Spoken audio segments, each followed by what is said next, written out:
ఆదరణకర్త అంటే శ్రమల్లో ఉన్నవారికి, దుఃఖంలో ఉన్నవారికి, బాధల్లో ఉన్నవారికి ఏమి కలగజేస్తాడంటే ఆదరణ, పీస్, సమాధానము, సంతోషాన్ని నీ హృదయంలో నింపేవాడు ఎవరంట?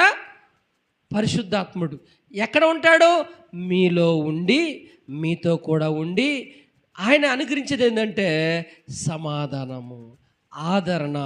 నీకు కలిగిన అనేక బాధల్లోనూ, నీవు చేసే పనుల్లో నీకున్న ఒత్తిడిలోనూ నీకు కావాల్సింది ఏంటి అంటే సమాధానం, నీకు కావాల్సింది ఏంటంటే సంతోషం.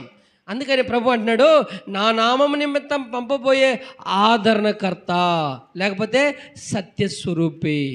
ఒక విశ్వాసిలో ఆయన ఉండి ఏమి కలిగిస్తాడు అంటే సమాధానాన్ని కలిగిస్తాడు, సంతోషాన్ని కలిగిస్తాడు పరిశుద్ధాత్ముడు.